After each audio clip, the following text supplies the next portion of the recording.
Do you ever wonder what would happen if you took a story about a cyber ninja from the world of Metal Gear Solid and made it into a game with sweet, stylish hack-and-slash combat? The answer is Metal Gear Rising: Revengeance. This game, for a Metal Gear game, was pretty solid. I enjoyed it thoroughly. I'm here to talk about the boss battles, which ranged from frustratingly annoying to okay to really awesome. So without further ado, my top 8 Metal Gear Rising bosses. Okay. Let's dance. Don't be ashamed. It's only nature running its course. Monsoon is the first boss fight in a really long time that has just made me want to chuck my controller at the TV screen. First of all, he's got this really stupid mount move where I swear I could break my analog stick trying to escape him and still not be successful. Then he's got a really repetitive beginning stage where he throws these smoke grenades and jumps at you. Once you get past that and start getting something going for yourself, he'll just jump around and throw these vehicles at you that you gotta slice up in blade mode. Once that's all said and done with, you gotta throw these electromagnetic grenades to disable his body, and you get a really small window of opportunity to attack his head. And then that cycle just kind of repeats itself until you've won or died. Monsoon's also not really that interesting character-wise, and his gimmick is stupid. His theme song isn't that great either. The most annoying thing about Monsoon, though, is the fact that in the very next mission, they send you through a boss gauntlet, and he's in it. Seriously, not even an hour after I've beaten this guy, I have to fight him again. Really annoying. Okay. Let's dance. If you would kill for your ideals, then surely you are ready to die for them. I will be completely honest here, when I was originally devising the order for this list, I almost forgot that Mistral existed. That being said, I still think this fight is pretty good. The fight takes place on a power plant, which is a pretty cool setting. Her whole gimmick is that you gotta slice up her staff in blade mode before you can actually hurt her. After you hurt her for a little bit, she'll jump up onto a platform and throw flaming dwarf gecko bodies at you. The fight migrates all throughout the power plant, and the finish comes when she stabs a container full of chemicals, and then Raiden decides to slice it open, which freezes her, so you have the opportunity to slice her into itty-bitty pieces. Character-wise, Mistral isn't that much better than Monsoon, but I do think that her theme song is a lot better, and I overall enjoyed her fight a lot more.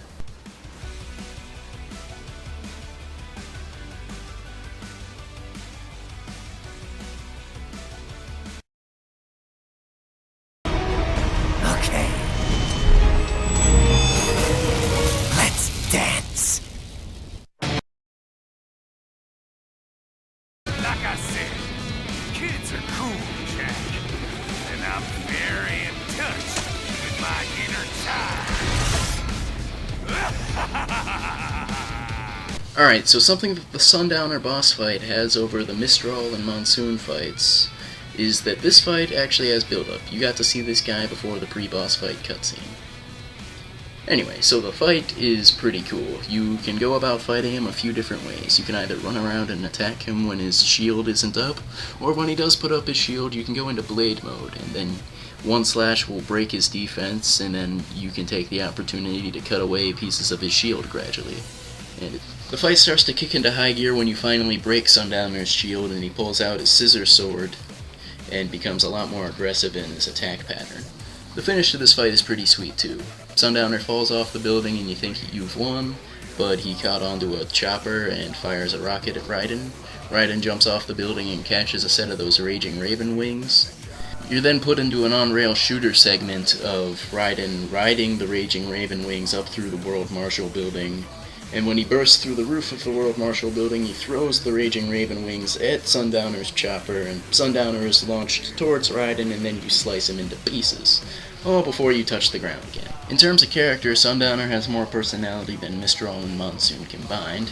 His theme song, however, is the most uninteresting of the bunch. I even like Monsoon's theme song more than this one. But the fight was still pretty awesome, and the finish was fantastic. Okay. Let's dance.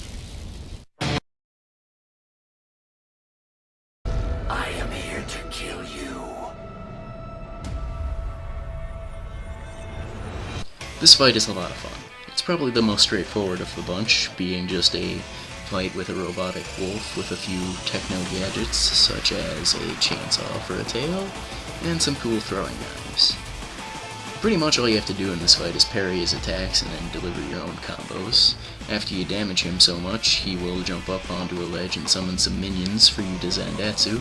Every time this happens though, he gets increasingly more difficult. The finish of the fight comes when Raiden stabs him a few times and then cuts him into pieces in Blade mode. Blade Wolf's musical theme does a really good job at painting the picture of his character, pretty much being a slave to his owners and him yearning for freedom. After Raiden defeats Blade Wolf, he does in fact get this freedom because Raiden takes him back and repairs him. Blade Wolf then becomes a companion to Raiden throughout the rest of the game.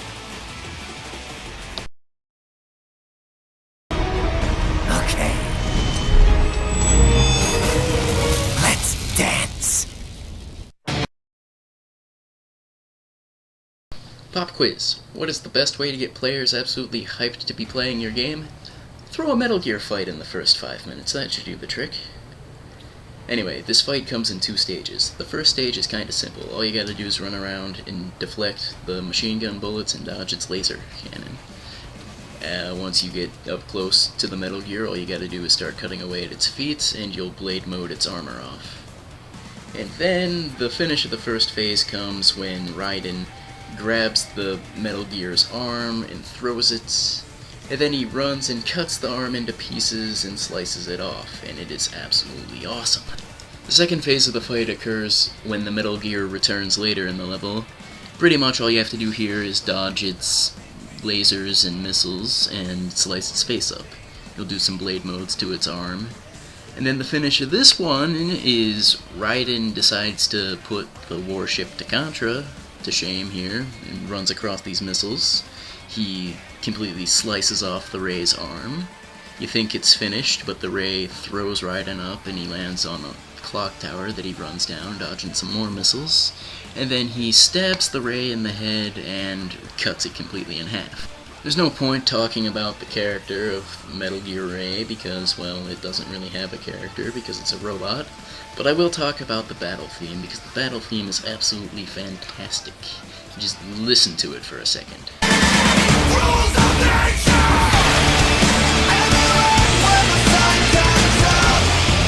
With their lives on the line,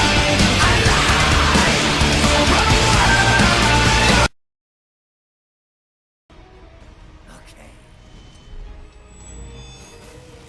Let's dance. Metal Gear Excelsis is absolutely huge. Now that I have that obvious piece of information out of the way, let's get to the boss fight. The first thing that happens is you have to start dodging these 2 gigantic sword arms on Metal Gear Excelsis, and when they're stuck in the ground you have to attack them. After you do so much of that, you get to blade mode the armor on Excelsis' legs. Once you get through with that, it will summon a couple of geckos, and you gotta get rid of those while he fires lasers at you. After that, you do more damage to it, and you blade mode the armor on its other leg. The finish of this fight is absolutely glorious. You rip off Excelsis' arm, and then you get to blade mode Excelsis with the gigantic arm, and it is absolutely awesome. The theme song for this fight is pretty good too. Not much else can be said about this song except for maybe... Crap battle! Okay. Let's dance. don't fuck with this, Senator!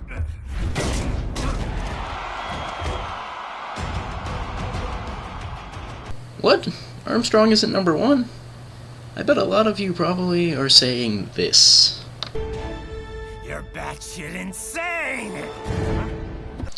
Well anyway, just hear me out. I'll get to why I chose number 1 when we get there.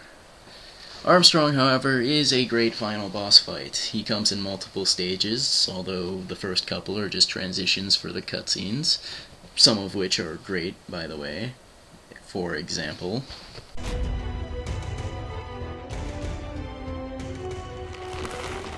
Nanomachine, son! So like I said a minute ago, the first two stages of this fight are pretty much just wasting time until the next cutscene. In those cutscenes, Armstrong effectively beats Raiden down and breaks his sword. Eventually, it's Blade Wolf to the rescue and he gives Raiden a new sword, and the real fight begins. And oh boy, this fight is awesome. Armstrong uses moves such as really massive punches, a super kick, he punches the ground to make fire, and he even does an elbow drop or two, along with throwing pieces of Excelsis at you. After you damage him for so much, he will eventually regenerate. He has twice the amount of health as a regular boss, by the way. And if you don't use Blade Mode to attack him at just the right spot when he's regenerating, he will counter you for a very, very hefty piece of damage. The nail-biting finish of this fight comes when Raiden frees himself from one of Armstrong's chokeholds, and then he'll charge at you and you gotta beat his fists back in Blade Mode. After that, you'll stab him in the stomach, retrieve your sword, and go to town in Blade Mode on his nanomachine protected heart. After you've chipped away enough damage at that, you will drive your hand into his heart, and in the next cutscene, Raiden will rip his heart out. It is a pretty awesome finish. The theme song for this fight is also really fantastic, and it's my personal favorite on the soundtrack. It's called It Has to Be This Way. It has a slightly apologetic tone, actually, and Armstrong himself as a character has become a fan favorite since the game was released, and it's not really hard to see why. I mean, he's so over the top, it's hard not to like him. Although he doesn't have the depth that other Metal Gear villains have, I mean, this game doesn't really have the depth that other Metal Gear games did. So, for what it's worth, this is a great final boss.